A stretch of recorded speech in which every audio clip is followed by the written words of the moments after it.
Hey everybody, I'm Dave with Growing the Home Garden. Today we are talking about mulching your tomatoes, why you should do it, what the benefits are, and what kind of mulches I use on my own tomatoes.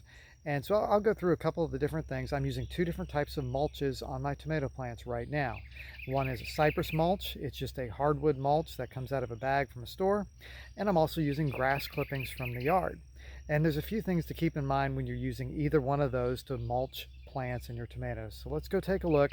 Let me show you what I've got going on and what the benefits and the potential negatives could be of using these types of mulches.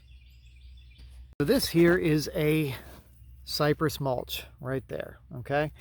Now, under this, I've actually mulched with a covering of cardboard. You can see the cardboard boxes right there. And these are Rutgers tomatoes. Rutgers are a determinate type. And you can see here that this particular tomato has got a little bit of damage and things. I'm going to go ahead and pluck this off. When you plant tomatoes, you plant them as deep as you can usually, and you should pinch off those extra branches that you don't need. And what I don't like about this is I'm seeing some weird signs. You see all those holes and everything. That could be a sign of some diseases starting, so we'll have to keep an eye on that. But over there's another Rutgers. I've kind of got them in a little bit of a triangle right here. There's the third. They are a determinate type, which means that they will grow to a certain point and they'll have most of their produce already created at that point, and then you can cut them out and remove them and plant something else in their place. Now, as far as a hardwood mulch goes, I like cypress because it is a insect-resistant type of mulch. It has a nice color to it, even though it's not dyed. I definitely recommend you avoiding dyed type mulches in the vegetable garden. Those are designed to just look good. It's an extra step you don't need, and it may introduce some chemicals you don't want in your vegetable garden. But a hardwood mulch is typically just the chipped up hardwood pieces from whatever tree, in this case the cypress trees. Now, the purpose of any mulch is to do several different things. Number one, you want to keep your moisture in the ground. You don't want it to evaporate out, and by putting the mulch down, it puts that covering over top of things that keeps it down in the soil. Another thing the mulch does is it keeps the ground cooler. In the heat of the summer, the tomato plants will actually stop producing flowers when they get to certain temperatures that are above 95 degrees. Once they hit that temperature, it's like, nope, I'm not doing it. I'm not going to do any more right now. And so if you can keep the roots cooler, your tomatoes will produce longer. So that's one strategy to do with that. And one of the most important reasons you want to mulch your plants with any kind of mulch of some kind is to prevent soil-borne diseases from getting splashed with irrigation and rainwater and popping back up on your plant. And so another type of mulch that I use around my tomato plants is grass clippings. Now, grass clippings are free. They're all over the yard.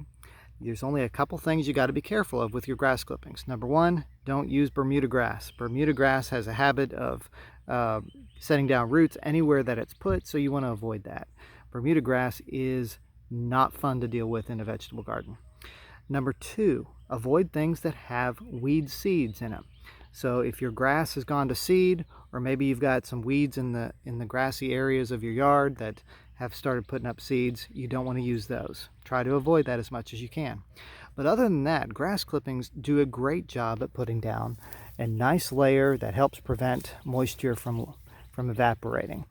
They break down over time, which nourishes the soil. When you first put them down, they've got a lot of nitrogen in them, and they'll interact a little bit with the brown material in the ground, but they very quickly turn brown, and you just don't put them on too thick and you'll be fine. There's not a big deal with that.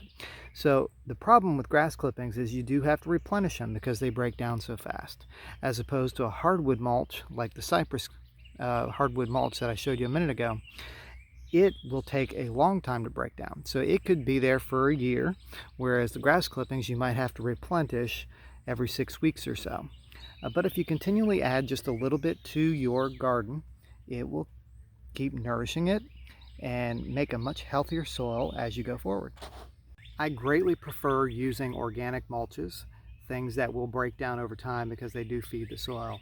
Anything like a rock mulch, plastic mulches, things like that, I don't think you get enough benefit out of them to use them. You can use some plastic mulches. I know a lot of People will use like a landscape fabric where they burn holes into it and put their plants in there. And that does cover a lot of those uses where you need to keep the soil moist, where you need to keep the water from evaporating and keep your weeds down. Those do a great job at that, but they don't also feed the soil. So since I have a small garden, this is easily manageable. I can take all my clippings from the garden or from the yard and then bring them into the vegetable garden to utilize, and they break down, they feed the soil. And if you do kind of a lasagna garden technique where you layer it with your grass clippings, compost, grass clippings, compost, things like that, you can really build up a good high quality soil over time. So I hope that's helpful to you when you're deciding what kind of mulches you might want to use in the vegetable garden.